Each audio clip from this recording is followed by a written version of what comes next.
It's knowing that your door is always open and your path is free to walk. It makes me tend to leave my sleeping bag rolled up and stashed behind your couch. It's knowing I'm not shackled by forgotten words and bonds and the ink stains that have dried upon some line. That keeps you in the back roads by the rivers of my memory. That keeps you ever gentle on my mind. It's not clinging to the rocks and ivy painted on their columns now that bind me. Something that somebody said because they thought we'd fit together walking. It's not knowing that the world will not be cursing or forgiving when I walk around the railroad track and find that you're moving on the back roads by the rivers of my memory, and hours you're just gentle on my mind. Though the wheat fields and the clotheslines and the junkyards and the highways come between us, and some other woman's crying to her mother 'cause she turned and I was gone, I still might run in silence, tears of joy might stain my face, and the summer sun might burn me till I'm blind. Not to where I cannot see you walking on the back roads by the rivers flowing gentle on my mind. I dip my cup of soup back from a gurgling, crackling cauldron in some train yard. My beard a rustling towel and a dirty hat pulled low across my face. Through cup hands round the tin can, I pretend to hold you to my breast and find that you're waiting from the back roads by the rivers of my memories, ever smiling, ever gentle on my mind.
America was founded on an idea of freedom. America's always stepped forward in time of need throughout our short but powerful history. Ask not what your country can do for you. Ask what you can do for your country. Tear down this wall. We've been there for all of it. 150. Second plane hit the tower. Our heroes are humble. They have an inner pride to keep this idea alive.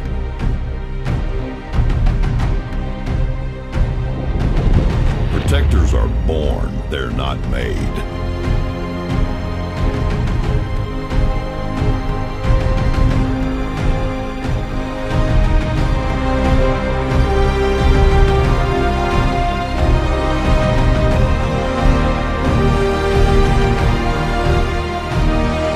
Secret Service protecting this Super Bowl is asking a few more to step forward.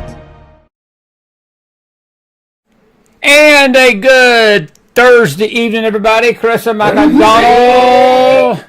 That was not James Akers. I promise that was the McMahon there. James Akers is on the phone with me tonight. We got a surprise visitor with us. Buddy, it's good to see you tonight. How are you?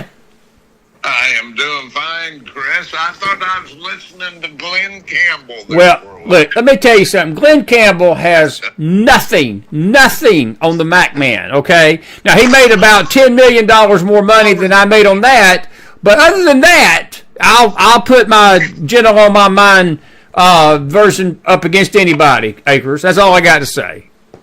Well, let me give you a couple Glenn Campbell stories here before we get going. Have you watched the documentary of Glenn Campbell's final concert tour? No, I have not. No, I haven't. I'm telling you, Chris, it is fantastic.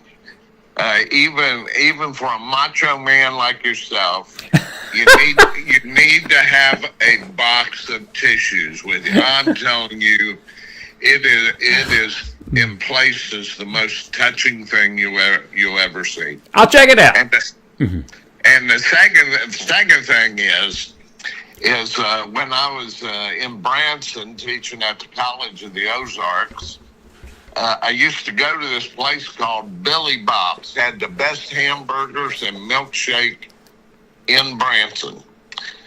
And the owner of Billy Bob, he wasn't named Billy for some reason. I can't think of his name right now. Really nice fella. Used to tell me how Glenn Campbell came into his restaurant with a baseball cap on, and he would point out the corner that he sat in, and he talked about how he and Glenn Campbell sat down and chit-chatted on one of Glenn Campbell's trips through Branson. Okay. So those are my Glenn Campbell stories. I was reminded of Glenn Campbell by that sterling rendition of Gentle on My Mind, and so I just thought I'd share it. Well, I will send you a check for the sterling recommendation.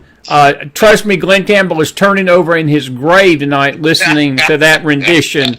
In fact, I'm also sure he's not. They're not exercising his body out of the grave. That he's coming up to haunt me now because of what I did to his song. But anyway, I can't wait to hear your version of Wichita Lineman. I know that's coming up. Well, you know something, I'll get Cole on that because he does my little singles for me. He used to studio for Charlie Pride, so he would probably he'd do that for me. Hey man, listen, it's good to see you tonight. We always try to get you on once a week, and big news today. I did want to get your take on what's going on in the country and Israel tonight, real quick, and then we got. To our audience, we got a extended McFiles tonight. We're not going to be with you tomorrow night, so we're gonna hit you double a little bit tonight and send you home for the weekend with enough stuff to chew on till Jesus comes. But I thought it was a good day for America. I think that RFK, and I don't agree with a lot of things that he sees, the way he sees the world, but I felt like that President Trump had confidence in him enough to make him health secretary. I don't mean this to be ugly. At least he's a man in a suit, not a man in a dress. And we're making progress, Akers. That's all I got to say. We're making progress. Yeah, and one thing for sure, or at least I think it's for sure, he's not in the pocket of the big pharmaceutical companies. And that's an improvement. That is right, and he's called them out. I tell you what, he's called those folks out that were, and I tell you that hearing when he called Bernie Sanders out, that was, to me, that was popcorn worthy. I'd just as soon go back and listen to that again. But see, James, this is the thing that I've seen, and we got video we'll show tonight. These Dems cannot take the heat. They can give it, they can insult, they can slander, they can lie, they can do all sorts of things, but they cannot take the heat when you put it back on them in the spotlight. And today, Elon has turned his attention to the IRS. and the left is losing their lunch even double. Maxine Waters today, we'll show the video later, literally said, we don't know what they have on us. That's why Elon is a danger to the country. I'm just paraphrasing a little bit. That's got to make you choke on your pastrami sandwich tonight. And Maxine Waters actually admits what we've always known. Yeah, we probably don't know what they've got on them, but we're about to, I think. Yeah. Now, more. I mean, the more they dig, the more billions of waste and total mismanagement, gross mismanagement that they're finding. And why are the Democrats defending, these practices over the years unless a part of that money has been funneled into their pockets? I'm glad you brought that up, because that's my question to you. Do you believe, because I know that the left is going nuts, do you believe that this is going to get into the criminal area? I think that whenever you have this kind of waste and fraud, James, it's inevitable that somebody broke the law somewhere. And yes. Look, and I saw a figure today. It was interesting, and I think I've got the meme tonight, that it was showing the salaries of the Congress people before they came into office and now what their net worth is. You cannot tell me that somebody that's making $200,000 a year like Elizabeth Warren at that Congress is now worth $12 million without some funny money. And that goes for Schiff, that goes for Pelosi, that goes for Bernie, that goes for the whole bunch, the Bidens, all of them. And I just pray that, look, I'm going to make it clear. I'm not here looking for revenge. I am looking for justice. And I think that it's time to burn this thing down, start over, and if it means some perp walks into the prison and the federal prisons of this country for these crooked politicians, even on the right, do it. Do it. And don't look back. I'm with you 100%. No matter where the shoe falls, I want all of this stuff to come out. I want truth and integrity to rule the day, and no matter what the consequences are, no matter what party is affected, I hope that all the dirty laundry comes out. Do you think it will?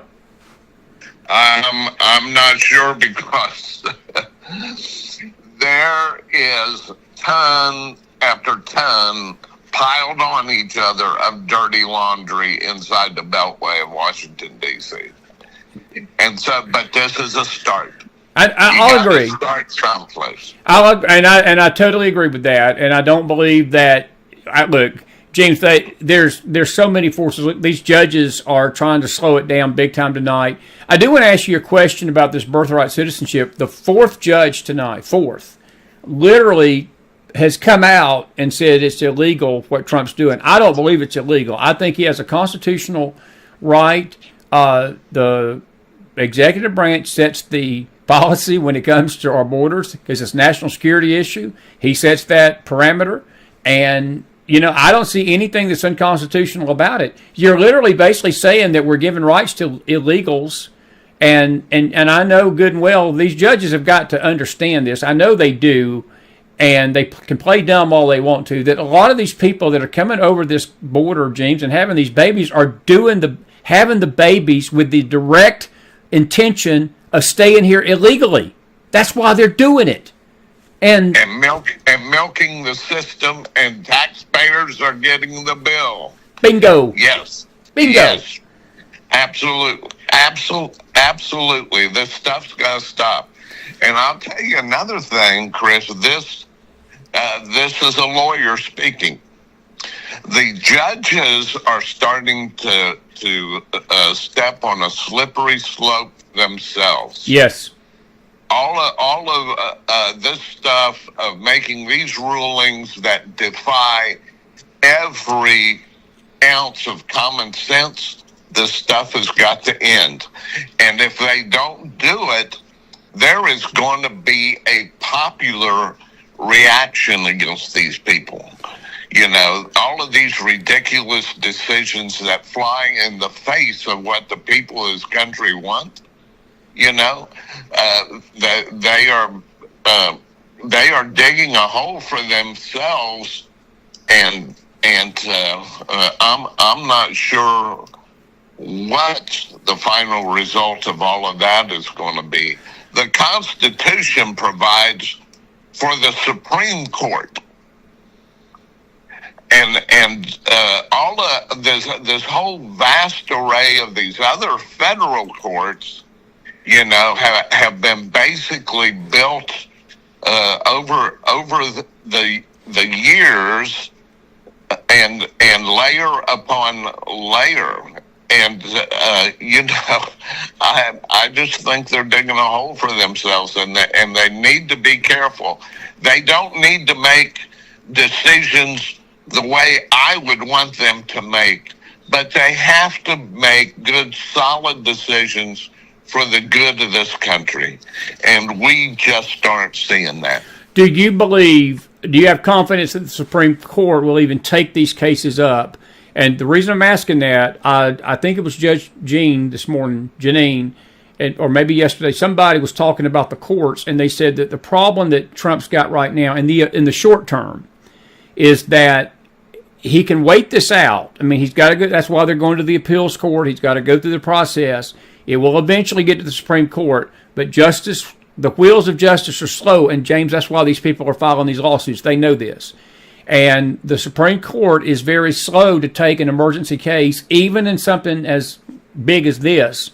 And it's illegal to me what these judges are doing. Twofold question. Does the Supreme Court ultimately turn these things over? But my question goes to Pam Bondi. What can Pam Bondi do, if anything, as the Attorney General of the United States to censor these judges, or does that come through Congress? Because I know that there was somebody tonight, one of the representatives in Texas, I believe, he basically opened up an impeachment trial against this Clinton judge that basically shot the first salvo across the bar, stopping Elon from going into the Treasury Department.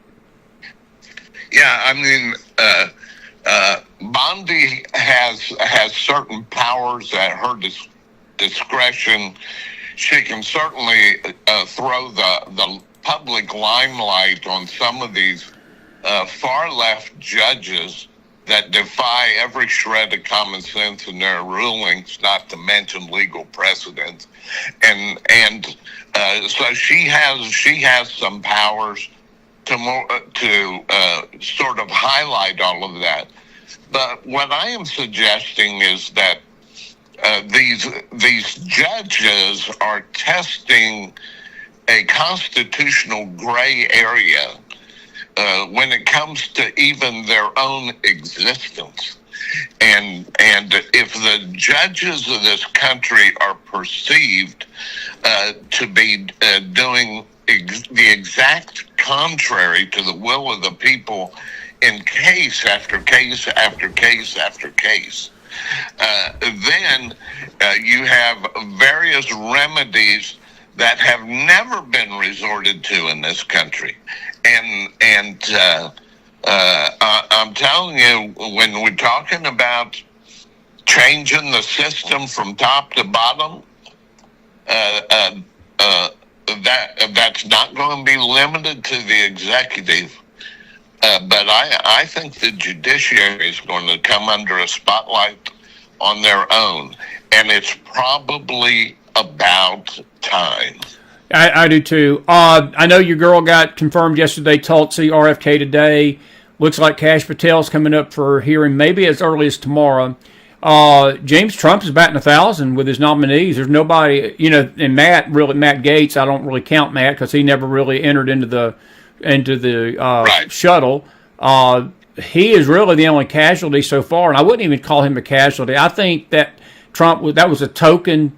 I think Trump was doing that to scare the left, because they need Matt Gaetz. If you think Pam Bondi was a wild card, Matt would have them all hanging from nooses right now. He wouldn't have even went through due process probably, but Pam was probably his real choice. But he's batting 1,000, and I'm really shocked that he's not had more headwinds. But I have to say that Collins and Murkowski's held out for Gabbard and RFK. It's McConnell that's turned out to be the freaking pig in all this. And I just wish the people of Kentucky, if you're listening to me not, you need to recall this elephant and this absolute turd of a congressperson, the senator. He's way past needing to be retired, and I think you need to recall him.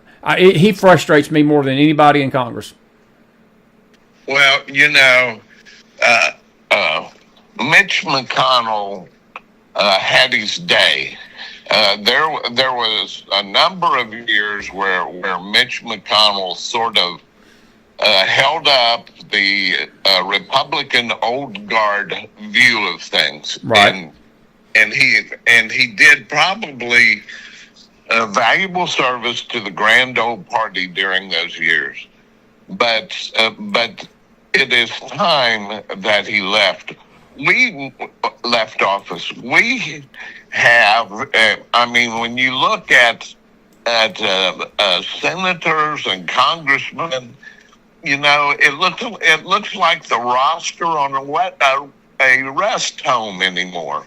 Then these guys get in there and gals get in there. They enjoy the perks. They milk the office for all they can get, and you cannot root them out of there with dynamite. That has to end. If I was king for a day, there'd be term limits. This whole idea that somebody can stay in there forever, and the bigger the staff they build, the more power they accrue on the Hill. Something needs to be done about that. Yeah, I couldn't agree more, buddy. I mean that. I think you're absolutely right. A couple of several things really tonight I want to ask you about. What is your overall assessment of Elon Musk? I've been actually pleasantly surprised at what he's done. And, they have tried so hard to demonize him. And I think by them trying to demonize him, the American people have actually seen Elon Musk in a different light. And it's not to the Dems' liking. I think, Trump has given him support, and he's not doing anything more than a regular auditor would do, Jeemes. I used to work at a bank, and auditors came in all the time, and they wasn't welcome sights because they dug up stuff and they did stuff the bank, may not have been doing right, and that's what auditors do. And that's what he's doing. He's basically just a glorified auditor of the federal government. I just don't understand, other than the corruption that they're worried he's going to uncover. What Maxine said, we don't know what he's got on us tonight. That's her new nickname. Maxine, we don't know what they got on us Walters. But what's your overall assessment? I give him a 20 out of a 10 myself. I think he's doing exactly what he's supposed to be doing. In fact, about the only thing I disagree with him when it comes to the DOGE was I was hoping that I don't even know how to pronounce his name, Vivek Ramaswamy, or whatever his name is. Yeah. I was hoping that he would stay longer, because that guy is really sharp. He has the best interests, I think, of the country in mind. He knows where to look for the graft and the waste. And I think he was sort of elbowed out in a power play within, you think so? that organization. Yeah. I do think so. And, interesting. And that I disagree with. But you take that off the table, I couldn't agree more with what Musk is doing.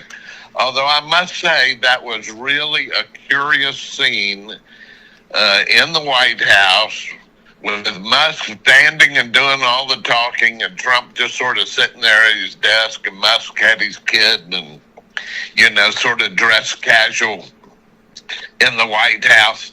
I thought that was sort of a strange scene, but more power to the guy. Yeah. The deeper he digs, the more he finds, and the louder the Dems are screaming. And well, so I think that's fine with me. I think you just hit the nail on the head just then why Trump did just that. Because he did not come in there in a suit. He did not come in there with this heavy hand. He had his child there, and And there's, James, every argument the Dems are making, they are literally, and I saw a comment just now on Facebook that they're making him a hero, and he is literally Trump's literally forcing the Dems, and Musk is too. And we cannot forget, Musk ain't even doing the hard work, brother. It's 19-year-olds. These 19-year-old nerds are doing the hard work, and the left is losing their mind over this. And they don't know how to handle it. You're literally having the Dems have to defend the fraud. And if you don't believe, I got Bill Federer, he's coming in Monday night. We were talking about this today, and he was sounding an alarm to mainly the church, but the country too, that we've got a 1-vote, 2-vote majority in the House. And if that swings in any direction back to the Dems, you've got impeachment for the last 2 years, because they will literally stop everything Trump is doing in that House. I mean, they will. And I think that Trump is doing this for 2026 because I think he knows he's got to keep the House and the Senate in his court for 4 years. So let the Dems go out and show the country how crazy, insane lunatics they are. And that's just my opinion. And I think that it didn't bother me. I related. I saw his kid there. He's a precious young man, little kid, and it just made him human. It made Musk human, and it sort of diffused this. He's the Antichrist figure. You got church people out there with. I mean, I got to be careful. My wife told me I was ugly the other night, so I got to be careful what I say about church people that call Elon the Antichrist. But honestly, I'm just saying. But the church, we got voices out there that are calling him the Antichrist. That don't look like an Antichrist figure to me. And I know where the Antichrist is coming from. It ain't South Africa. And I'm telling you, James, this man he's doing something that we should have had this done. This should have been done in this government 50 years ago. You go back to the Nixon, the Reagan, the Ford years, Carter years, Clinton years especially. This stuff started. And we've never had somebody look at the books like this. It's like the government's had the American Express card of the American people without ever explaining to them what's been spent on that card. You know? And it's time, man. It's time. I don't care who he uses. And year after year, they run the government on these omnibus bills that are passed at the last minute. Nobody even reads what pork is in them. They do that deliberately. They hold the whole notion, the whole threat that the government's going to shut down over everybody's head, and that's the poorest possible way to do business. And this country has suffered because of it. I know. I totally agree. Let me shift gears on you. We could talk about Musk all night. We'll talk about it more next week because I know that there'll be more coming. I personally can't wait for the IRS to be audited. Get a little taste of their own medicine. I bet they're not going to like it too much, man. Can you imagine being an IRS agent tonight and Musk coming in there and saying, hey, open your books. We want to talk to you about what you've been doing for the last 40 years. I bet that's going to be a bunch of cackling hens on that one. But I do want to change gears internationally to you tonight because there's a developing situation. We'll talk more about Musk next week when we get you on your week appearance next week. But I do want to ask you about Israel tonight because we've got 48 hours. Trump put the gauntlet down yesterday, day before, that from what I understand from inside the Beltway, Trump was willing to keep the ceasefire, to tell Israel, be patient, and get as many hostages out as you can. And James, it's been hideous, and I know that the media is not reporting this, but Israel, for every hostage that comes home, they're literally giving 100 terrorists back to Hamas. Hundreds, okay? But when Trump saw those images Saturday of those 3 men that came back that looked like something out of a Holocaust movie, and they did. They had been starved. It looked like their heads had been shaven. And, brother, that was conjuring up images of Schindler's List and every Holocaust image you've ever seen of history.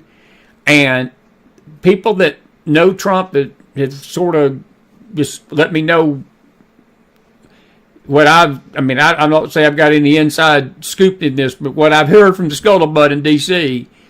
is that it touched him in a way, it angered him.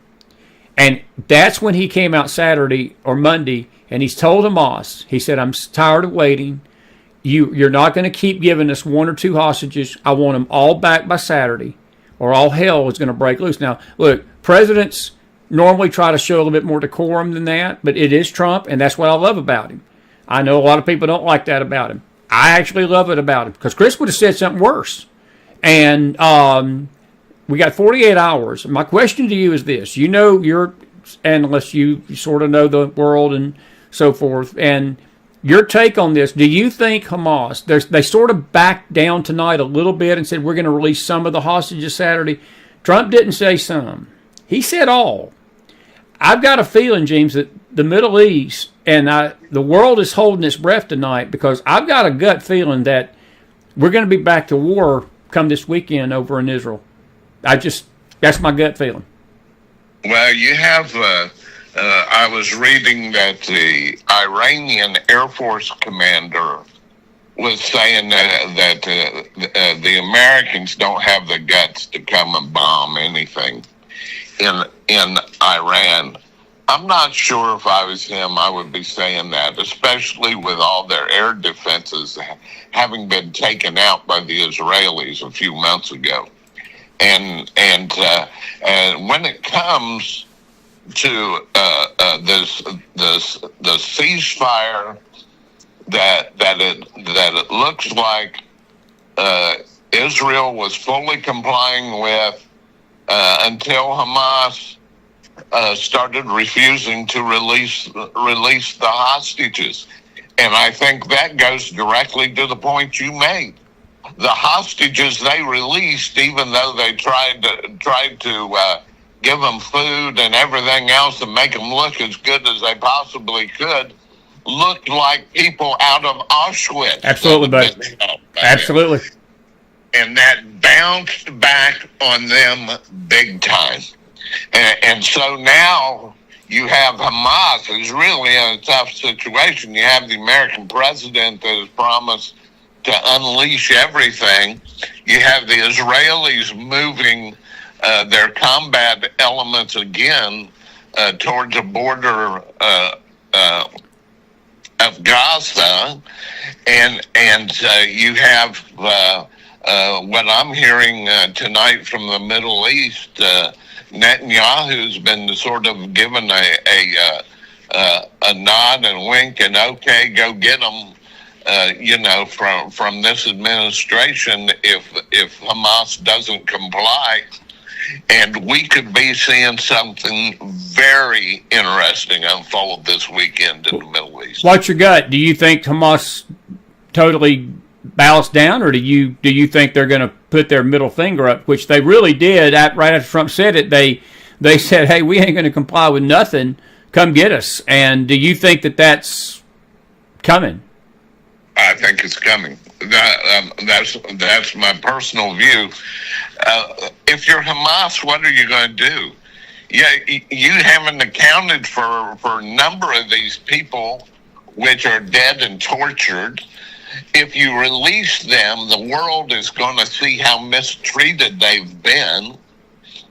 And so, they would rather hunker down and let the Gazans take steel on their foreheads than swallow their pride and release the hostages. That's what I think is going to happen. Yeah. Well, questions being asked, are we being drawn into something? Look, we're already drawn into it, Jeemes. Look, whether we like it or not, we have been drawn into this. And I tell you when we were drawn into it, the day they took an American hostage. If I'm the president of the United States, you do not take my people hostage and hold them for 18 months and pee on my shoe and tell me it's raining and saying we've got these hostages. And you know what burns me up with this is that if I guess I got to go ahead and say what's on my heart. This anti-Semitic spirit that has enveloped America was in that Biden White House. And these were Jewish Americans, okay? And let me tell you something. unmitigated hell would have been let loose on Hamas had that been President McDonald. We wouldn't have been 18 months waiting for my people to get back. You mess with my people and you do this, I'm coming at you with the Marines and the Air Force. I don't care. Look, my patience would not weigh as I know everybody's saying, well, that's going to create a world war. We're already in a world war, Jeemes. We're already in a war. They want to kill us. If Hamas could do something to this country tonight and come over here and perpetrate on October the 7th on America, they do it in a second. These people hate us more than they probably hate Israel, but they hate us both. And it's time that this stop. And look, I applaud President Trump. I don't have no problem with what he said.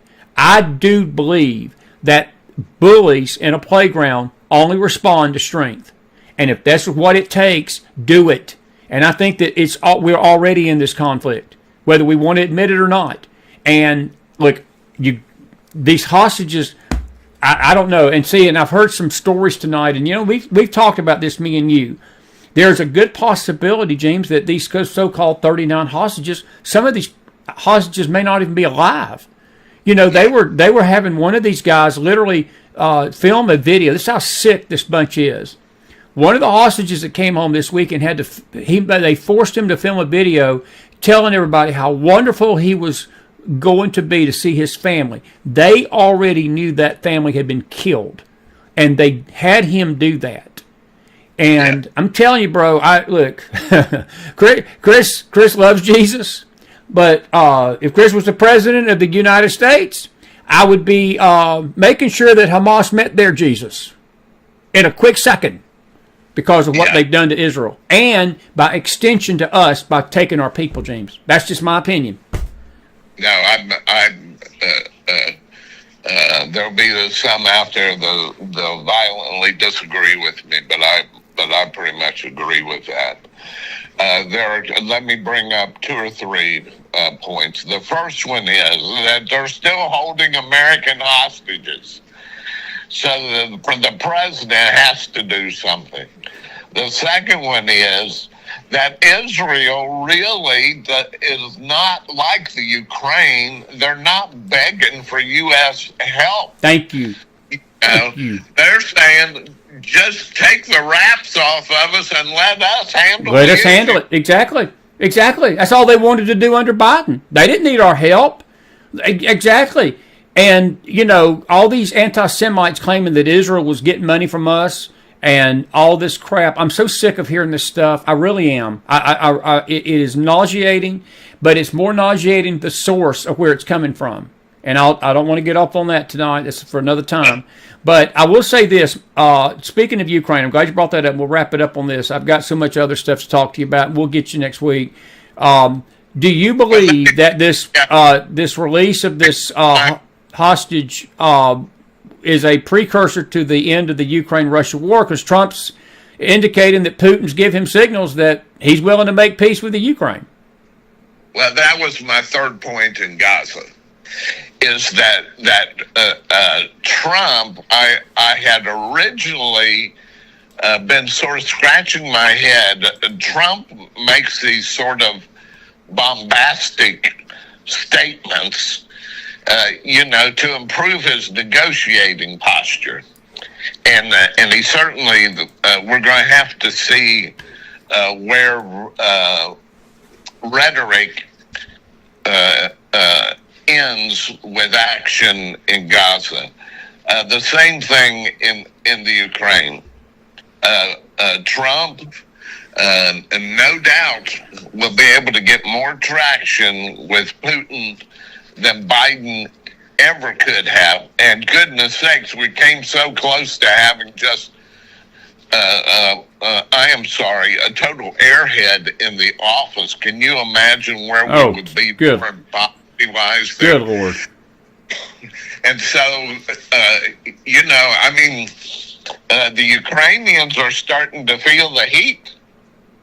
Well, they're starting to feel the heat also because billions of dollars have disappeared and they can't account for it. And a lot of this aid that has gone to them.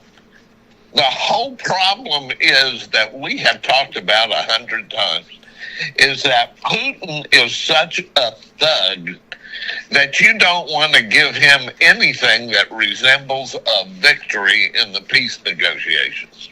Well, I'll agree, but I think Trump is basically what he's telling Ukraine is you're going to have to go back to your pre-2014 borders to a degree, and he's basically denying Ukraine the NATO, and Jeemes, that's what got this whole thing started. I mean, Putin was basically ticked that the NATO bases were going to wind up on his next door, and I know that there's a lot of disagreement on that, whether Putin would have done it anyway. Look, I don't trust Vladimir Putin. I don't have any delusions of grandeur that he is nothing but a KGB thug, but Zelensky ain't no better. I mean, to me, Zelensky's no better. He's probably even worse. He extorted this country for billions. I don't even know if we even know the amount of money tonight. No, there's fully. Been no accounting of the money that has gone to the Ukraine. There's no accounting of it. The only thing we do know is that billions have disappeared without being accounted for in the slightest.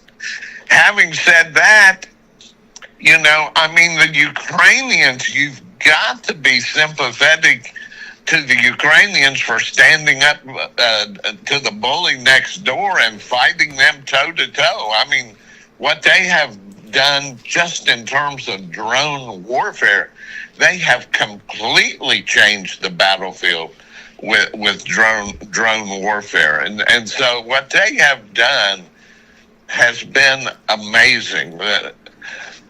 At the same token, this thing has got to end. There has to be an end, and we as Americans have a real problem in whether it be in the Pentagon or the White House.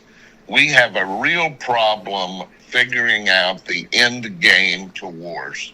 That's so true, buddy. That's true. Well, Trump said it best today, though, when he said he's tired of the death. He said, look, people are getting killed.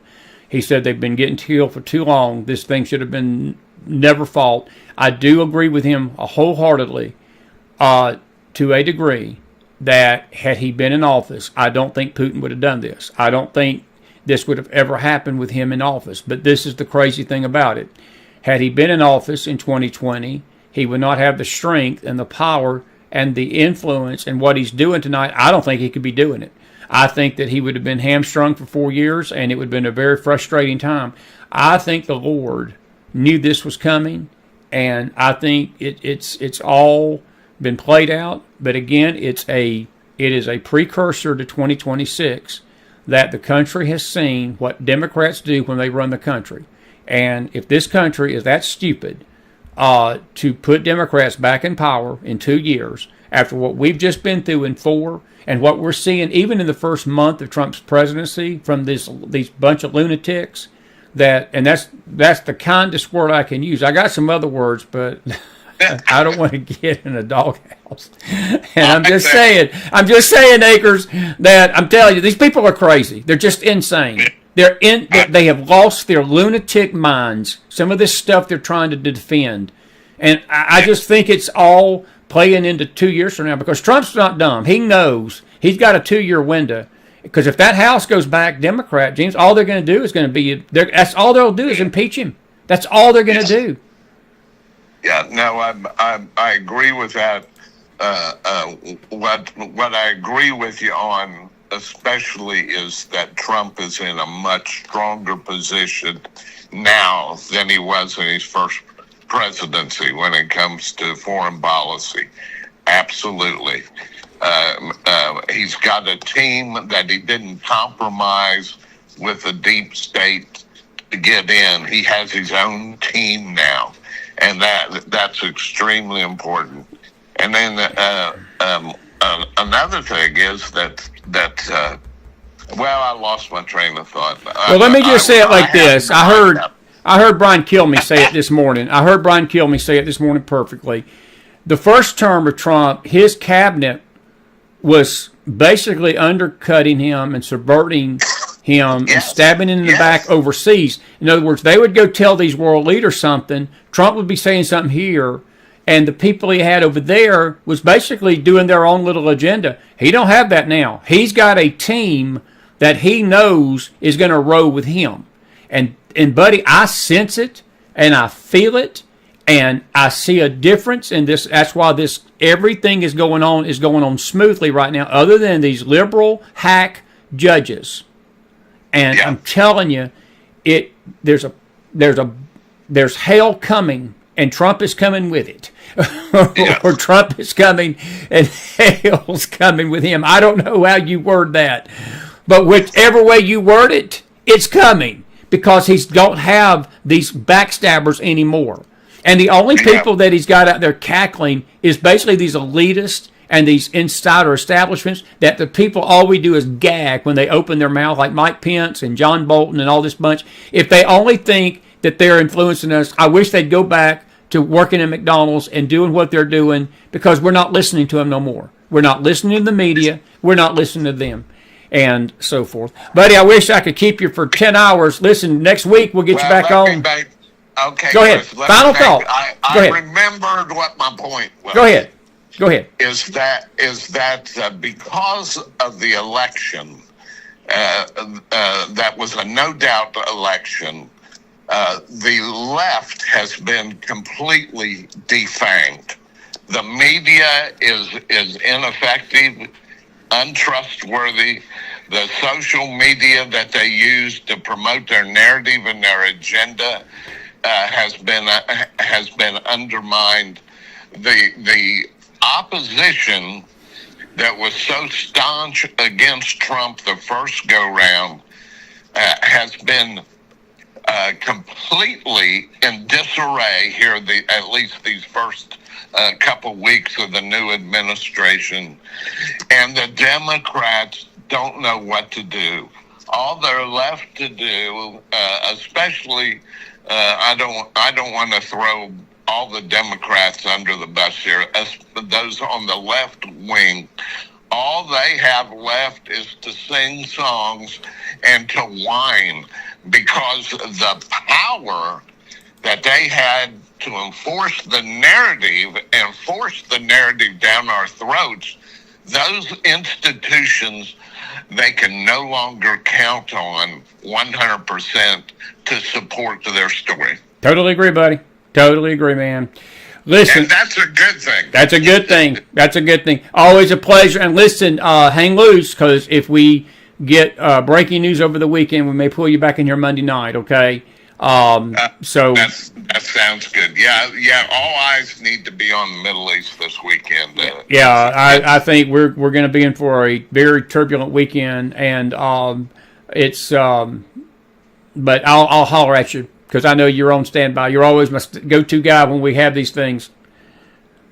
Well, I always appreciate talking to your audience, Chris, and enjoy the opportunity. And again, all of these things can cause a spirit of fear to set in, and I urge people to resist that. I'll agree, buddy. God is still on the throne. The important thing is that you get your life lined up with Jesus Christ, and then all of these things will take on their own dimension at that point. Yeah, I'll agree with that. Listen, God bless you, friend, and I'll be in touch, okay? And have a great weekend, and I'll see you soon. Not when you've got ice on your doorstep or your light bulb, but when it warms up. I'm sorry.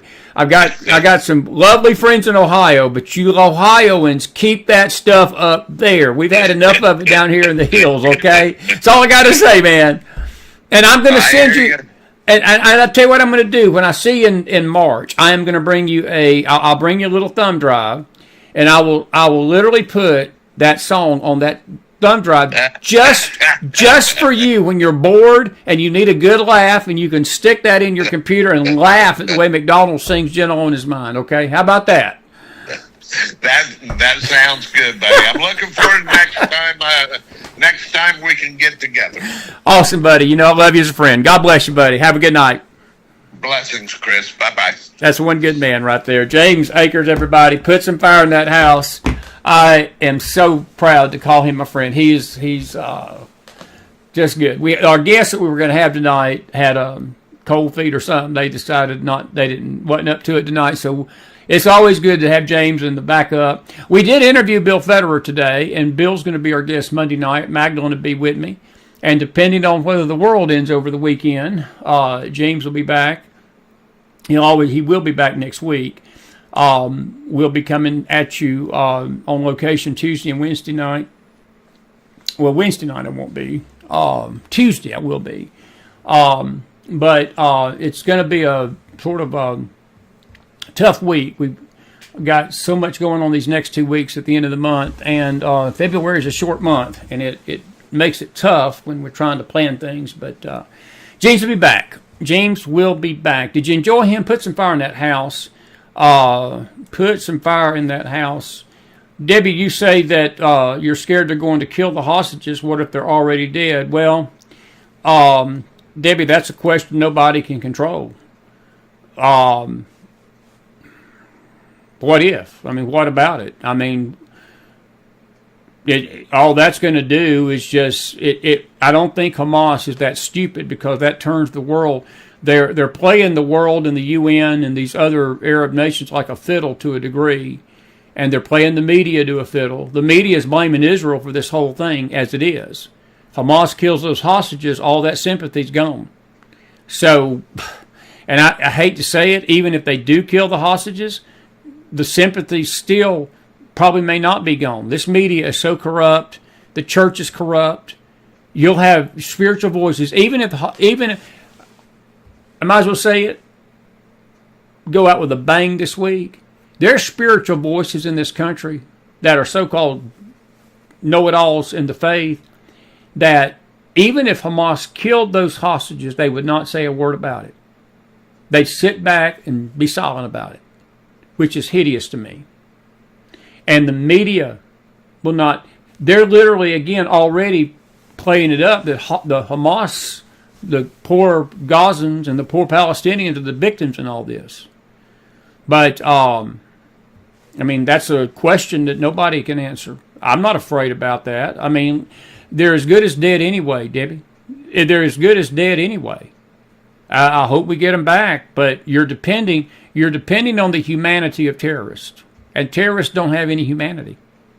I mean, it's just like, I hate to use this analogy. It's a horrible analogy to use, and I'm not sure it's the best analogy to use, but the only thing I can liken it to is a hijacked plane. And it's what happened on 9/11. Those people on those planes, look, once that plane was hijacked, and they didn't know what these terrorists had in mind, the 9/11 terrorists had in mind. I mean, what person on that plane, until probably at some point they were hearing him talk and they realized it was a suicide mission, they're as good as dead in that plane.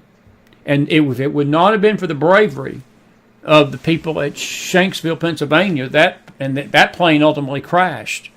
They knew what was going to happen, and they literally tried to save the country by saying, you know, we're better off to crash the plane because it's headed back to the Capitol probably, or the White House even. It's a bad equation, and there's no winners. There's no winners, and I'll leave it at that. I'll leave it at that. I'm holding my breath. I am holding my breath. I'm not scared, because we're dealing with terrorists. We're dealing with terrorists, and that's just the way it is. Anyway, good to see some new faces in the house. Chris Seeger, good to see you tonight. Chris, I'll agree with your comment. Mitch McConnell is about 140 years old. He's acting like it, Chris. He should have been primaried and gone a long time ago. You know, Chris, that's a good point. I don't know why Kentuckians haven't done that. He is entrenched in power in Kentucky. I used to live there, and I don't know what it is with Mitch. He's been primaried a couple of times, and he's beat these people 94-6. So he's got some kind of spell over that state, and I mean, I don't know. I'll agree with you, but they've tried to primary him, and it don't work. So I don't know, unless they recall him, and even that to be tough. But I'm with you on that. All righty. Anyway, let's see what we got. A couple of comments in Facebook, and then we're going to play some video. Well, Liz, we want all the bodies back. The families deserve that. But Liz, I hate to tell you, hold your breath. You're dealing with terrorists. You're dealing with terrorists. I've got no faith tonight that Hamas is going to deal faithfully with us.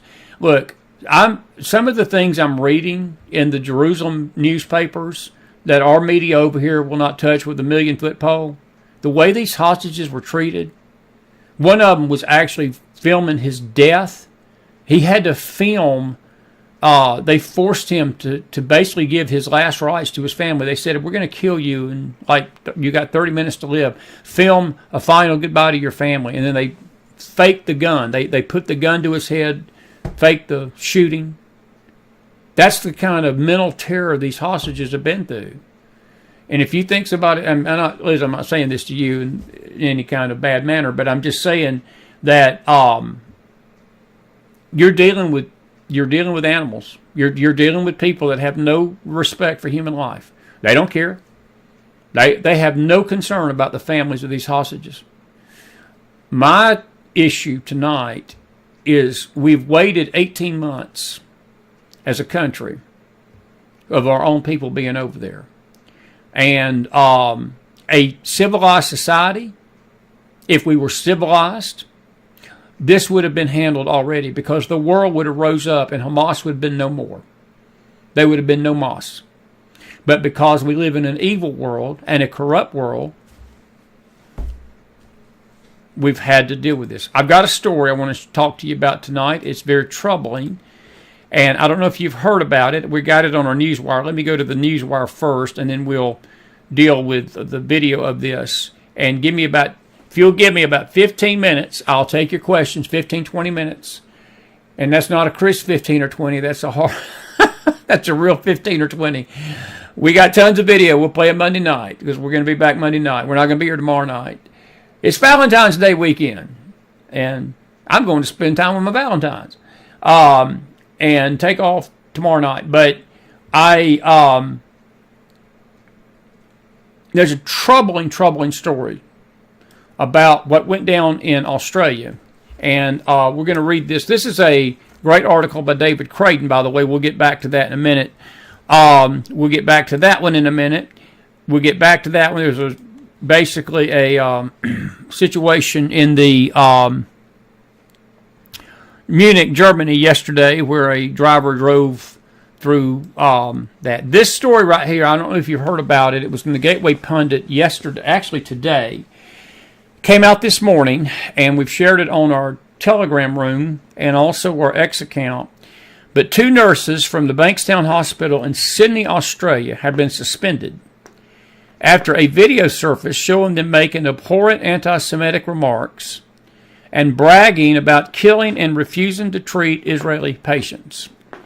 The clip was shared by content creator Max Beffer, who was speaking with Ahmad Rashad Nadir and Sarah Abu Labadi, both verified as health workers from Bankstown Hospital in Sydney Southwest, according to ABC News Australia. And I got something to say about that.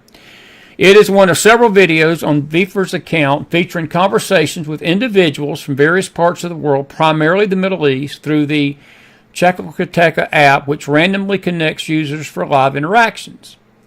During the exchanges on the app, tensions escalate when content creator Beffer reveals he is from Israel. Nadir, who claimed to be a doctor, which he is not, reacts with hostility, stating, quote, "I'm so upset that you're Israeli. Eventually you're going to get killed and go to Jahannam. Hell, is that their word? In Salah." Beffer asked why he is being threatened, prompting Abdullah to join the conversation. She escalates the rhetoric, declaring, quote, "It's Palestine's country, not your country, you piece of blank." She then issues a chilling remark, and I want you to listen to this. "When your time comes, I want you to remember my face so you can understand you will die the most disgusting death." When asked if they would treat Israeli patients, Lebedi chillingly responded, quote, "I won't treat them, I'll kill them. Not God forbid, I hope to God." Nader follows up with another disturbing statement, accompanied by a throat-slitting gesture, saying, quote, You have no idea how many Israeli dogs came to the hospital, and I sent them to the term for hell there. These abhorrent statements have been met with swift condemnation from the highest levels of government. Prime Minister Anthony Albanese labeled the footage as sickening and shameful, asserting that hate-driven anti-Semitic comments have no place in Australia's health center. I gotta say something about this. Cleo lives down under.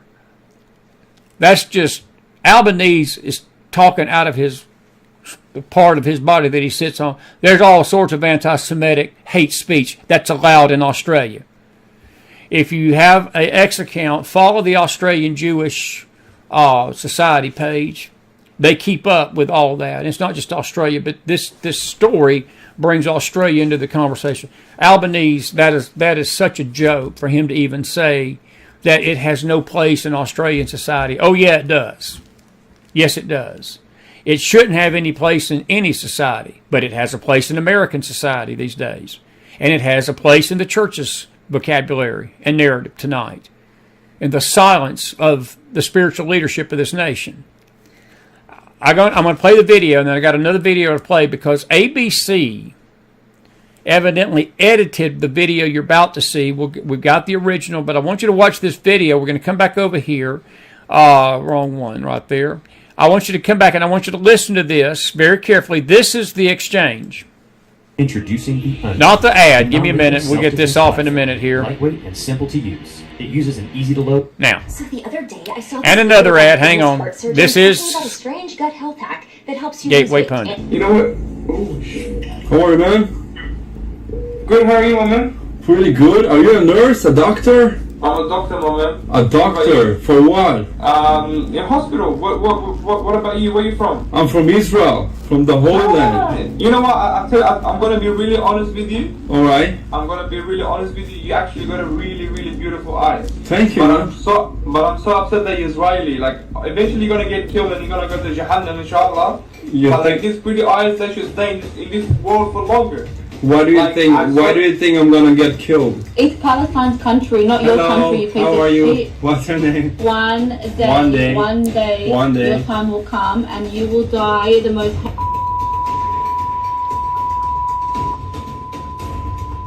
We spread Listen to me. peace. Listen to me. And you spread when your death. time comes. How are you, doctors? Wait. I want you to remember my face. Okay, so okay. You can understand Gotcha. That you will I have die a the most question though. disgusting death. All right, for sure. I have a question though. I have a question. Let's say an Israeli. God forbid. I won't treat them. I'll kill them. You'll kill them? So if an Israeli is in Australia and God forbid something happened to him and he comes to your hospital, would you kill him? You have no idea how many Israeli Khara dog came to this hospital and I sent him to Jahannam. For real? sent him to Jahannam. שני הרופאים האלה מאוסטרליה אומרים בפירוש שלא יטפלו בישראלים שיבואו לבית חולים שלהם באוסטרליה שיהרגו אותם ושהם הרגו אותם כבר. חבר'ה, אנחנו כבר מצאנו אנטישמי אחד מקנדה והצלחנו לפטר אותו בעזרת השיתופים שלכם. אנחנו יכולים להגיע גם לניו זילנד, גם לאוסטרליה וגם לפטר אותם. אם תשתפו מספיק את הסרטון, הוא יגיע לאנשים הנכונים. Now that gentleman there is basically saying they should fire him. No, they should be in jail. There's the two clowns right there. But I want to play this video, if you don't mind. This is the unedited version of what you just saw. And this is about 2 minutes long, and then we've got some other video to show you tonight. Watch this very carefully. It's very interesting. You know what? Oh, shit. How are you, man? Good. How are you, my man? Pretty good. Are you a nurse? A doctor? I'm a doctor, my man. A doctor? For what? In hospital. What about you? Where are you from? I'm from Israel. From the Holy Land. You know what? I'm gonna be really honest with you. All right. I'm gonna be really honest with you. You actually got a really, really beautiful eyes. Thank you. But I'm so upset that you're Israeli. Like, eventually you're gonna get killed and you're gonna go to Jahannam, inshallah. But like these pretty eyes, that should stay in this world for longer. Why do you think? Why do you think I'm gonna get killed? Because inshallah one day God will. Maybe because I served in the IDF. That's why. That's definitely the answer. Correct. That's the reason, because I served in the IDF. What's the problem with that? What's the issue with that? you killed innocent people. That's Killed? I was protecting my country. So you kill innocent people to protect your country. What kind of soul do you have? You have no soul. In a war, people die, as you know. No. They started the war. Thank you. He just said it right there, folks. They did start the war. They did start the war. He did. He's telling truth. The Israelis telling these clowns the truth. Hamas started the war. 1,200. Who started? It's okay. Your time will come. Who started this war? I hope you guys. Who elected Hamas? Who elected Hamas? Who elected Hamas? The Palestinian people? The people of Gaza? Who put Hamas over him? The Palestinian people? It's Palestine's country, not your country. You How are you? And it's not Palestine's country, ma'am. It is not. What's your name? No, none of you. We're talking politely here. We're talking politely here. One day, your time will come and you will die the most horrible You death. sprayed hate, we sprayed positivity, we spread protection, we spread listen to me, peace, listen to me. and when you spread when your death. time comes. How are you doctors? Wait. I want you to remember my faith. Okay, so okay. You can understand Gotcha. That you will I have die a question the most though. disgusting death. Alright, for sure. I have a question though. I have a question. Let's say an Israeli. God forbid. I won't treat them. I'll kill them.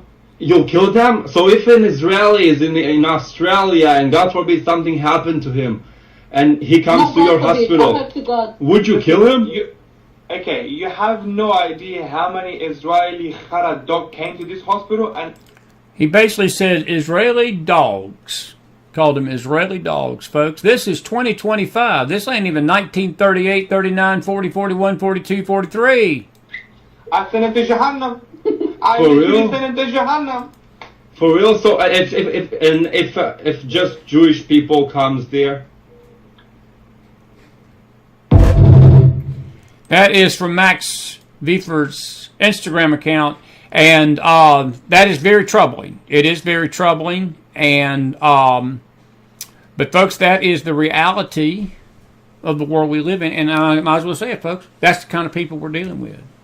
Look, those are doctors down in Australia. You multiply that by about 30 times in the faces of Hamas tonight. These terrorists that we're depending on to be humane with the hostages. They're not going to be humane. If you got doctors, and look, I pray that the authorities in Australia, look, I hope Albanese is a man of his word, and this has no place in Australian society, and they do exactly to these people what they need to have done, which is in jail. I think Elaine Wheeler says they confessed to murder, pretty much. I mean, the guy did this. Do you know how many Jews that I've had come in here and... I mean, I'm just a South Georgia boy. I mean, that's pretty much telling the guy that we've killed Jews in the hospital. Makes you wonder what other parts of the world that's happened in. Makes you wonder about this country. But I'll just leave it at that. Very sad. We're going to follow that story. We'll follow that out. And we'll get any updates, we'll let you know. Here is, today, I want to play this. Of course, for all that you know about Robert F. Kennedy got basically approved today. Did you hear that MSNBC shamelessly censored the feed during his swearing-in ceremony? And they didn't want you to hear this. But guess what? We've got his swearing-in ceremony and what he had to say about President Trump. It was pretty powerful. And it was some good stuff. And let me see if I can find it. I just had it in front of me. Oh, I just had it in front of me. Where is it? Right here. This is RFK Jr. today at the White House after being sworn in 52-48. The only Republican that voted no was Mitch the Snitch. For 20 years, I've gotten up every morning on my knees and prayed that God would put me in a position where I can end the childhood chronic disease epidemic in this country. On August 23rd of last year, God sent me President Trump, and he gave me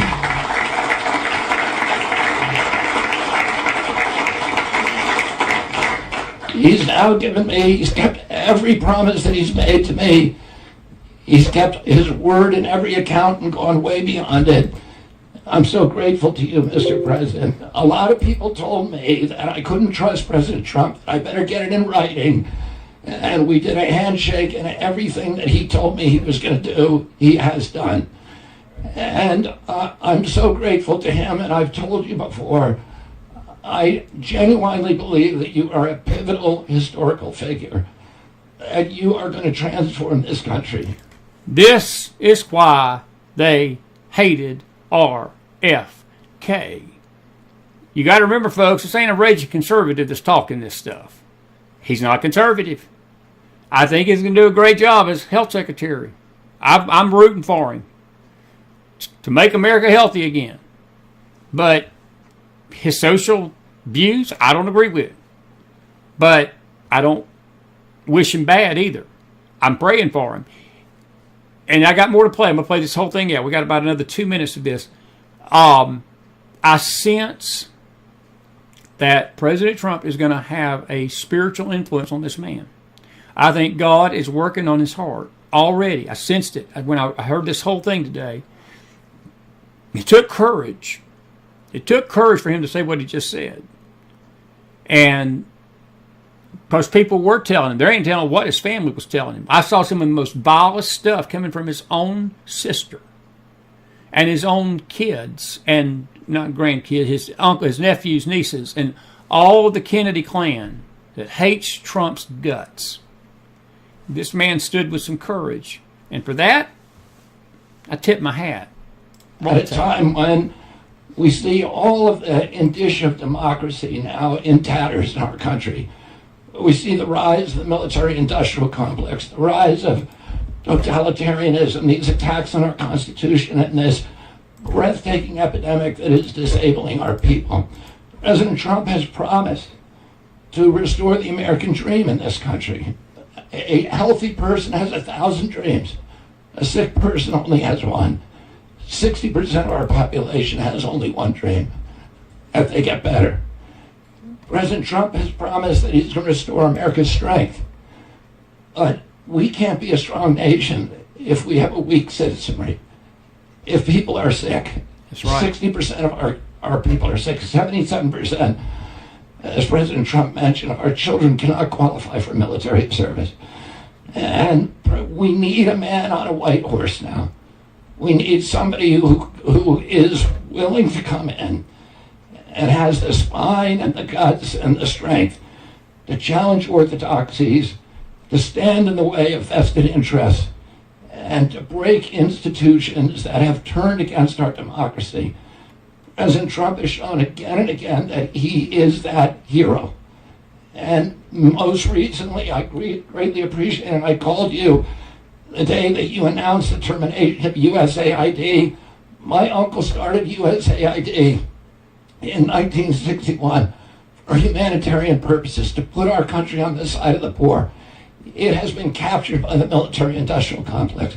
It has become a sinister propagator of totalitarianism and war across the globe. And very few people understand how sinister this agency really is. And President Trump saw that, and he stood up to it with a masterstroke. And we want to do the same thing with the institutions that are stealing the health of our children. We need a revolutionary figure, and you are that figure, and I'm very grateful for you for giving me this opportunity. I want to recognize some of the allies that I've had in this battle for a long time. Senator Rand Paul, Senator Ron Johnson, Senator Roger Marshall, Marjorie Taylor Greene, and Buddy Carter, who've all been champions of the MAHA agenda before I even came along.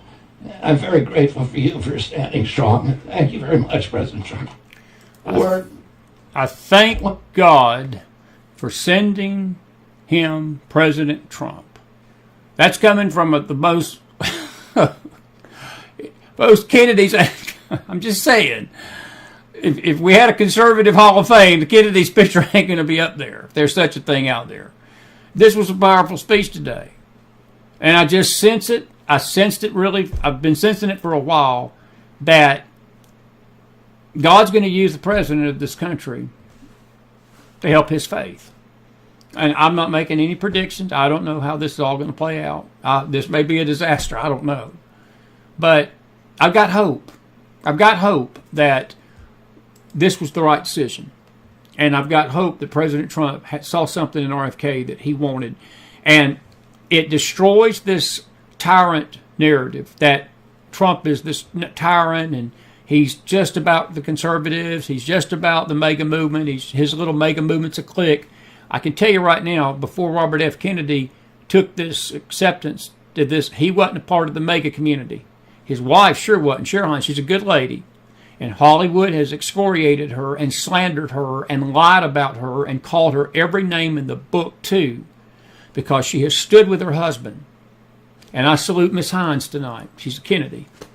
And I salute her because she could have divorced him, left him. There were rumors. The media put these vicious rumors out at the beginning that they were on the outs, that she was, so angry with him that she was threatening to leave him if he went with Trump. Well, I tell you what, I watched her in those hearings, and it didn't look like a woman that was leaving her husband. She stood there, and I saw her face. She was proud of her husband and how he stood up to this onslaught of slanderous lying pigs that were basically trying to take his nomination down. Trump's batting 1,000, by the way, folks. There ain't but one left. And that's Patel. And Linda McMahon, there's some little head ones against her. To my knowledge, there's everything else after Patel tomorrow is low-hanging fruit. And if the Senate wants to knock off a few apples just to get some skin in the game, they might do that. But Trump's got the main core of his cabinet. He's got the main core of his cabinet. And Mr. Kennedy, I would never dream I'd ever say this about a Kennedy. God bless you, sir. And I'm proud of you. I'm proud of you for making the cut. And while I may not agree with your position spiritually, I'm praying for you as a believer in Jesus. And I want you to know I'm praying for your soul. And I don't mean that as some righteous, self-righteous spirit and self-righteous arrogance that I'm better than you, because I'm not. I'm praying for my own soul too while I'm praying for yours. I'm praying for all of us tonight. But I just see the Lord's hand in this, that God's going to use President Trump. I do. We'll see. We'll see. That's something that MSNBC didn't want you to see today. And that's okay, because you saw it tonight on the McFiles. You saw it tonight on the McFiles. This is Maxine. This is the statement she made today. This is going to make you laugh. This is going to make you laugh. Talking about the insanity of the Dems. This is why they hate Elon Musk. This is why they hate RFK Jr. This is why they hate Pam Bondi. This is why they definitely hate Kash Patel. This is why they hate Tulsi Gabbard. And they can't take the heat. Roll the tape.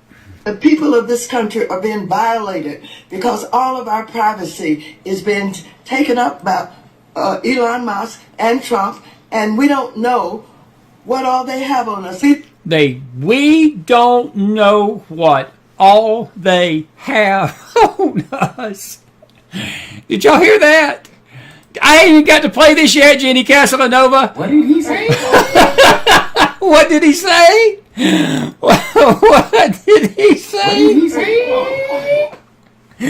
Let me rewind Maxine's. Let me rewind that. I know my brother's somewhere out there, because me and my brother, back in the days when she was protecting Bill Clinton from impeachment, from screwing around with Monica, we've been laughing at Maxine Waters for 30 years. But you got to listen to this again now, because I had to say the same thing. What did he just say? Listen to this. We don't know what all they have on us. We don't know what all they have on us. They don't know. What did they say? Elementary, my dear Watson. Elementary, my dear Watson. I'm better looking than Maxine, so I'm going to get my picture in front of hers. They just said it. That was on the Senate floor today. Don't you just love it? Don't you just love it? By the way, here is she in front of Jerome Powell. This is, again, you folks in California, I know you've just got to be so proud that this lady is representing you in the Musk Senate. comes knocking at the Fed's door. You gonna let him in? I don't have anything for you on that. Would you like to tell us today that you won't let DOGE into the Federal Reserve or have access to the systems and the data? So I don't have any, we've had no contact, and I don't really have, I have nothing for you to report today on that. Well, you know what happened to Treasury, and you know what happened over at the CFPB, and the people of this country are being violated because all of our privacy is being taken up by Not true. Elon Musk. You've been violating and Trump. us. And we don't know what all they have on us, our bank accounts, everything that in our lives. So I want to protect it in the Fed. Mr. Powell. She doesn't even know that the Federal Reserve is private. She does not even know the Federal Reserve is private. But that's Maxine Waters for you. That's Maxine Waters for you. I'm almost done. Got so much to play tonight. This is the IRS. This is what happened today. This is their next frontier. If you think Maxine is losing her lunch and stuff over the Department of the Treasury and the Education Department and all this other stuff you saw her lose her mind over last week, just wait till tomorrow, because they ain't got to the good stuff yet. They're about to go to the IRS. 2 million votes, 92% said they wanted DOGE to audit the IRS. Elon Musk also made that announcement today of DOGE going into the IRS to begin the investigation. President Trump has also signed off for DOGE to audit the IRS, and then he made the announcement from the Oval Office today. DOGE workers arrived today, Gavin Klager and others arrived today at the IRS. Do you expect to close the IRS, or what are you expecting? No, I don't expect it, but I think that the Internal Revenue Service will be looked at like everybody else. Just about everybody's going to be looked at. So it's they're doing a hell of a job. It's an amazing job they're doing, and you know that. And he ain't talking about the IRS. He's talking about DOGE. The force is building these. I call it the force of super geniuses, but it's building. And you know, they go up and they talk to some of the people about certain deals, and the people get all tongue-tied. They can't talk. Earlier today, it was announced DOGE officials have entered the IRS building in Washington, D.C. to begin their investigation. And I'll leave it at that. That's now, of course, that's a 6-minute video. I'm not going to play 6 minutes of Alex Jones, but I just want to let you know what Trump had to say about it. They're losing their lunch in D.C. because that right there, I think Branko may have done that. We ain't had Tony on this year yet. We're going to get him on this month or next. Government corruption that we've seen so far and the corruption we haven't seen yet. But we're about to. We're getting a little glimpse of it, ain't we? We're getting a little glimpse of it. Let me play this from I think this is Mark Green tonight. He sums it up best. And if you're wondering who's in charge of Afghanistan getting the money, and that money I just mentioned, the $697 million is on top of, and is in addition to the weekly to every 10-day shipments in cash of $40 to $80 million. Afghanistan is ruled by folks named Sarajuddin Haqqani. The Haqqani network mean anything to anybody in the room? How about Abdullah bin Laden, who gets some of that money? Does that name ring a bell to anybody in the room? Because your money, $697 million annually, plus the shipments of cash funds madrasas, ISIS, Al-Qaeda, Boko Haram, ISIS Khorasan, terrorist training camps. That's what it's funding. If you think that the program under Operation Enduring Sentinel, entitled Women's Scholarship Endowment, which receives $60 million annually, or the Young Women Lead, which gets about $5 million annually, is going to women who, by the way, if you read the Inspector General's report, is telling you that the Taliban does not allow women to speak in public. Yet somehow you're believing, and American people are supposed to believe, that this money is going for the betterment of the women in Afghanistan. It is not. You are funding terrorism, and it's coming through USAID. And it's not just Afghanistan. The 40 million a week that comes on the airplane and comes into Afghanistan. So the plane comes in weekly. The amount of money on the plane weekly is 43 million to 87 million. But one thing I want Americans to understand is in that bucket of the 40 million we send each week, we are paying basically welfare to the Taliban martyrs' families. So every Taliban member who died during the war with us, the U.S. government is paying them a stipend, the family. So our families of Americans who died there aren't getting squat, but we are paying Taliban families for basically dying while attacking us. And that is coming from USA. I don't know if you've ever seen the movie American Made with Tom Cruise. It came out about 6 years ago, maybe 3 or 4 years ago. And it was basically about money being funneled to the cartels from an airport in Arkansas. I was told by a pretty decent source that money that was being funneled to the cartels in Mexico, who are killing us with fentanyl and bringing fentanyl, that money came from this same USAID fund.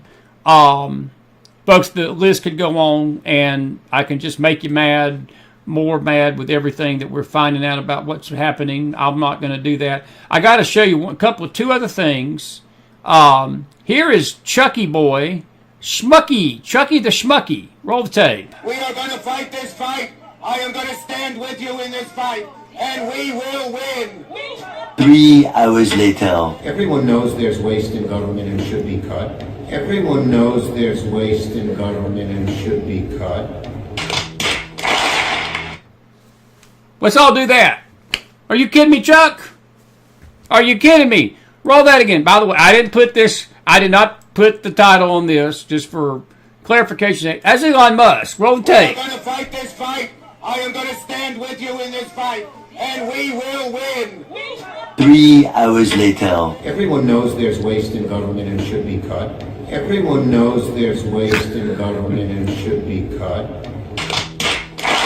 What did he say? What did he just say? Walking, talking rectum. I've used that term before, actually. I don't know how Elon got it from me, but I got it from him. I don't know, but this was on Capitol Hill today. I'm just going to let the video speak for itself. This is the sentiment out there in your country, in my country tonight, folks. It's not good. Just watch the video. This was on Capitol Hill today. I need the city to protect me because the federal government won't. And if you think you're afraid of Trump, you should see how afraid of Trump I am. Can you wrap up, please? I'm shaking right now. I don't want to be here. Please. I'm sorry, am I taking too long pleading for my life? Can you look at me and tell me how many of my friends need to die before you do anything? Please wrap up. Look at me! It's my day off. I do not want to be in your DMs. I do not want to be in your email inboxes. I do not want my creativity writing diss tracks like Kendrick. I don't want to spend an hour applying glitter on my face so that you will hear and see me. Not good. Not good. I'm afraid of Trump. That's what the left has convinced the transgender community, that Trump's going to kill them all. But it's not just the transgender community they've convinced that, or tried to convince. It's everybody. And that's all they got, folks. That's all they got. By the way, you've heard from Maxine and Chuck and Rascal, Omar. No one elected Elon. Well, no one elected Anthony Fauci, Hunter Biden, George Soros, Amos Hochstein, Xi Jinping, Bill Gates. And by the way, this is excellent who put this together. No one elected Kamala Harris as a Democratic candidate for president. Sit down and be quiet until your arrest warrants are finalized. Way to go. Way to go. Caitlin Clark, you know, the CNN reporter. I don't know if you know this, but she used to be a commentator on Fox News. And before I show you that, I got to show you this right here. This is Kash Patel, just this week. If Adam Schiff is guilty in the emails with Jeffrey Epstein, we're going to be talking about the Epstein list next week. We're going to try to get Lemon Drop back on here. I will personally ensure that he faces the full consequences of the law. That's why they hate Kash Patel. That's why they delayed it for a week. But the wheel of justice is about to roll out tomorrow. He could be confirmed as early as tomorrow unless some weird thing happens overnight. But going back to Caitlin, and then I'm going to take your questions for a few minutes. We're right at an hour and a half, and I'm not going to go much longer. Let me do this before I go to Caitlin to get your blood boiling. This is an actual video of somebody that's on welfare. I got a DHS letter in the mail this morning, and I just now opened it. And somebody reported me to the state of Michigan because I'm making money on TikTok and I drive a 2024 BMW. They have cut my food stamps from almost $4,000 a month down to $88 a month. They are telling me if I want a review that I have to sell my car. So you're telling me if you were on welfare, food stamps, cash assistance, Section 8, you can't drive a nice car? They are forcing me to sell my brand new BMW or I lose almost $4,000 in food stamps. Not only that, they have taken my cash assistance totally away. They are telling me that Section 8 will no longer be paying 95% of my rent, only 10% of my rent. So I will have to pay a little over $400 a month now instead of $60 a month. They cannot. It looks like the Doge got you too, boo. Yeah, the Doge got you too, boo. Now listen, I want to make it clear. I don't judge that young lady. That young lady needs her prayers, and I don't want any negative comments about her. She is a symptom of the system. This is why we're going bankrupt in this country. My question is, how does somebody like that get $4,000 a month of taxpayer money? $4,000 in food stamps is a lot of money, folks. That's a lot of money. I could say a lot about $4,000 a month. That's a lot of money. And she's complaining because evidently she went out, and I'm not faulting her for buying a car, but you buy that car on your own money. Go get a job. Go get a job. He that don't work, don't eat. He that doesn't work, don't eat. You complaining about the government cutting your $4,000 a month food stamp down to whatever? Cry me a river. I'm not complaining about her. It's the system, folks. There's hundreds, if not thousands like her, probably in that same boat tonight, about to get a reality dose. And I don't judge her. I don't even have any anger toward her. She's only using the system because the system has let it happen. If you're going to get angry at anybody, don't get angry at her. Get angry at your government for allowing it to happen. Not this one that's in place now, but the one that was behind it. And that's been going on for years, folks. This goes back to the Clinton days. This goes back to Newt Gingrich and him when they reformed welfare and Reagan tried to reform. I remember even in high school. I remember when Reagan started trying to reform welfare and take all these freeloaders off of it. And yes, that's exactly what they are, folks. And I don't mean that with any disrespect tonight. Reagan caught unmitigated hell from the left. Jesse Jackson and Al Sharpton and all these black leaders were out there screaming, racist. Well, that girl wasn't black. It's white. That was white. Unless I've gone totally colorblind tonight. No, it's not about color. It's about abuse. That's why they hate Elon Musk. And they hate DOGE. Now, one final thing, and then we're going to wrap it up. Caitlin Collins, I don't know if you know this or not, the rude reporter from CNN. Do you realize that she used to be a contributor on none other than Fox News. And there was a clip today that basically surfaced of her, and I want to show you this. This is so hilarious, what happened today. But Steve Doocy, the guy from Fox and Friends, was interviewing her, if I can find that clip. Oh, holy smokes, I thought I had it. If I don't, I'll play it Monday night.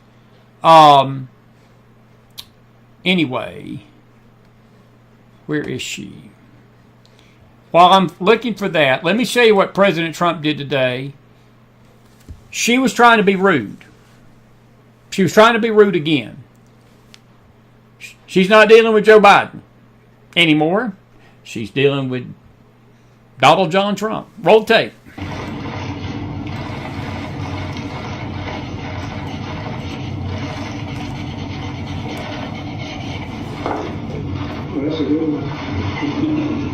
Mr. President, you won the White House in part because of high inflation. If your tariffs make prices go up... Excuse me, we haven't asked you to speak yet, please. We have not asked you to speak yet. Okay. We have not asked you to speak yet, Caitlin. That's how you handle the press. I will find that clip, and I will play that Monday night. This is Linda McMahon today at the hearing for her confirmation. We're almost done. We're right at an hour and a half. Women should feel safe in their locker rooms. They should feel safe in their spaces. They shouldn't have to be exposed to men and dressing in front of them. I think we can get a hearty amen about that. This press is going to learn. You're dealing with the new sheriff, boys and ladies and girls. And you come in there and be rude, you're going to be called out for it, as they should have been for a long time. We got the rudest, most ungodly press we've ever had in the history of presses, to be frank with you. All right, I got more, but I'm going to save it for Monday. I've got some comedy stuff I want to share tonight, but as I said, it's hard without all this other stuff. And I wanted Jeemes to come on tonight and talk. He was good. All righty. Listen, I'm grateful that you could be with me tonight. If you got any questions, James, Jay, I don't care if it's through the Department of Agriculture or the Department of Comics. It is still abuse.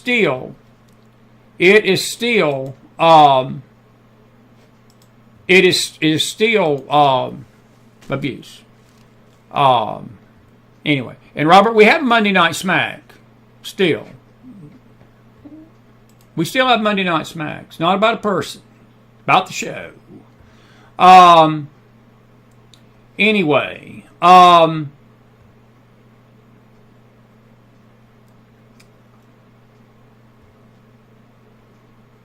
Anyway, if you got, Carol Smith says, I see government employees crying about losing their jobs. What about Americans who lost their jobs when Biden took office? Carol, that is an excellent, excellent statement.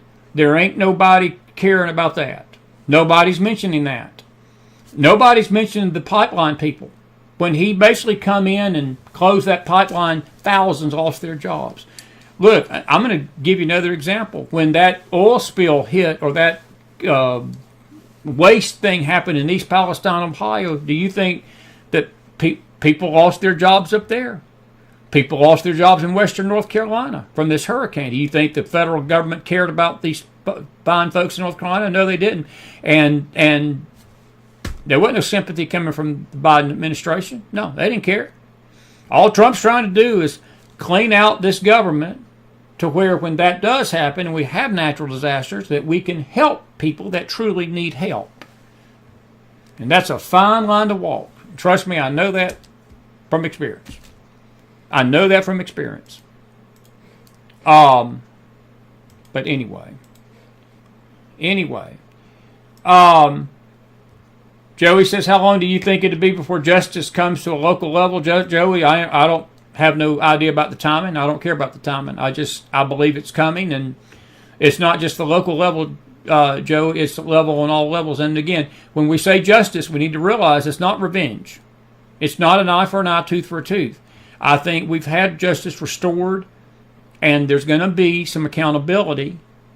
And I wouldn't even try to start to begin to put a timetable on when it would be. I wouldn't even try to. Yes, Jason, she's been brought up on charges, but the charges are based on the immigration thing. It's really the whole state of New York. It's not just her individually. This has nothing to do with what she's done to Trump. I got a feeling that's coming, but it has to do with the other immigration tonight. Alrighty. I got to play you one funny. Before I leave you tonight. And I got to say something to a special lady tonight before I leave. Tim Conway and the Carol Burnett Show. We've been so serious tonight. I found this clip tonight. I love the Carol Burnett Show. I'm so glad we had this time together. I can't remember the rest of the words. But since we've had all this serious news today, sit back and watch the master make you laugh. Conway. This elephant had this little dwarf trainer, and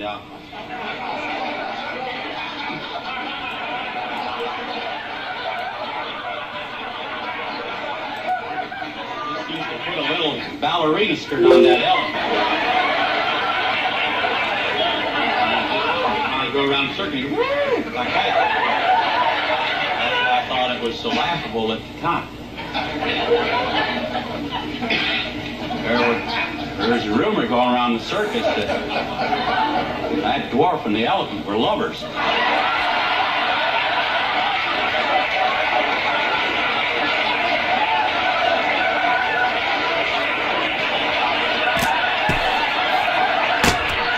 It is Valentine's Day weekend.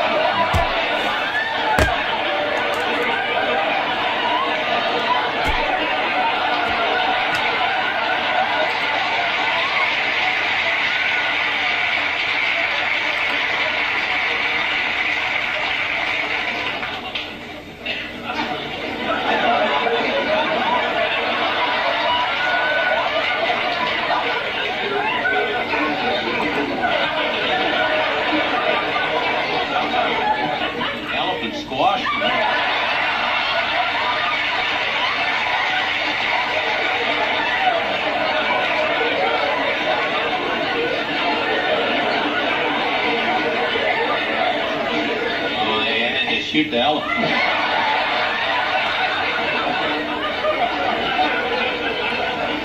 I don't know whether it's because of rumor or not, but they were buried together.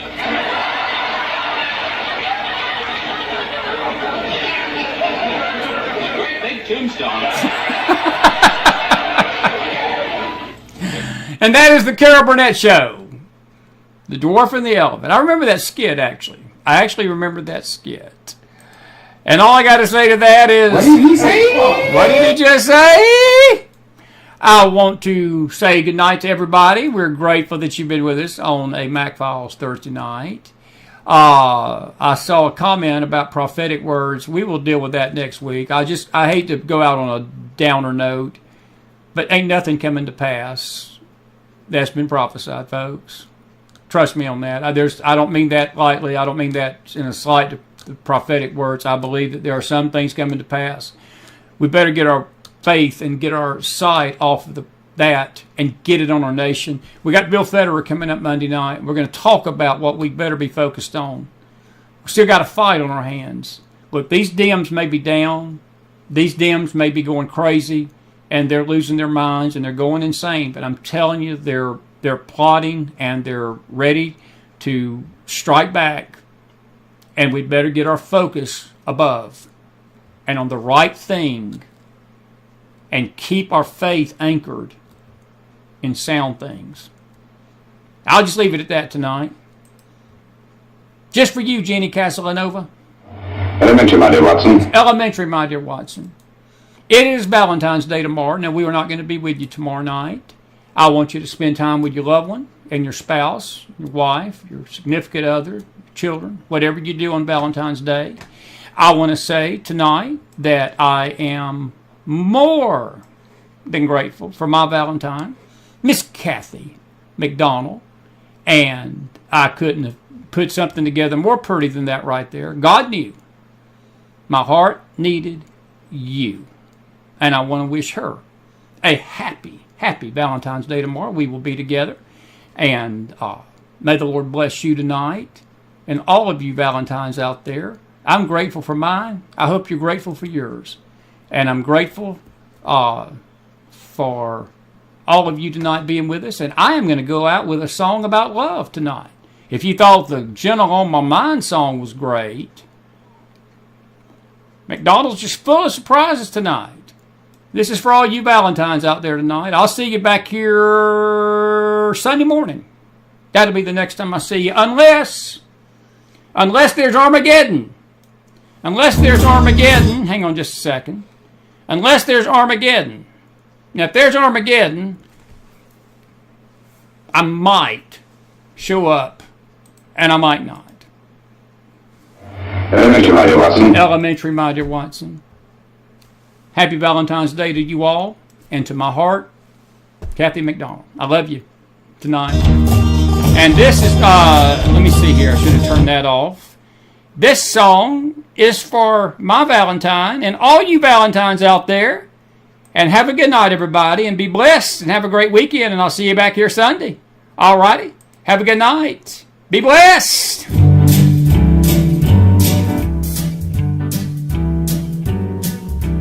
L is for the way you look at me.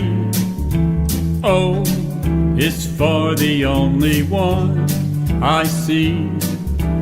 B is very, very extraordinary. E is even more than anyone that you adore, and love is all that I can give to you.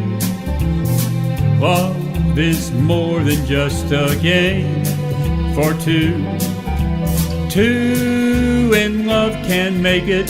Take my heart, but please don't break it. Love was made for me and you.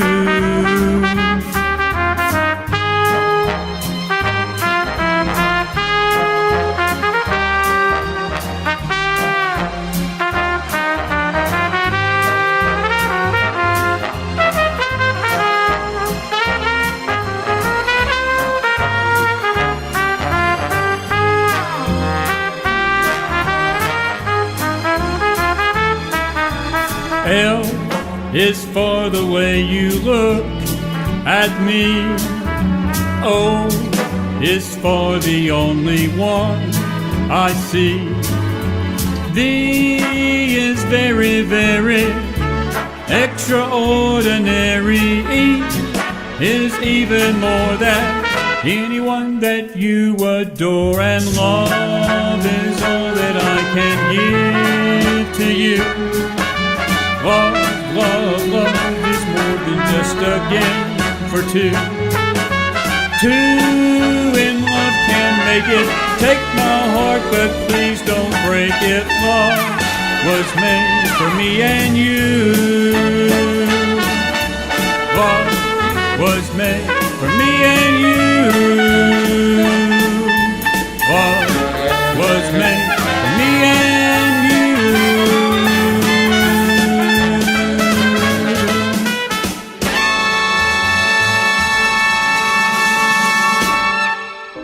America was founded on an idea of freedom. America's always stepped forward in time of need throughout our short but powerful history. Ask not what your country can do for you. Ask what you can do for your country. Tear down this wall. We've been there for all of it.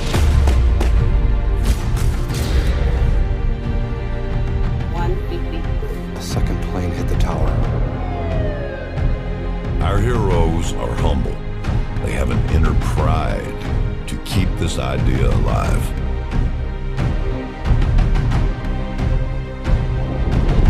Protectors are born, they're not made.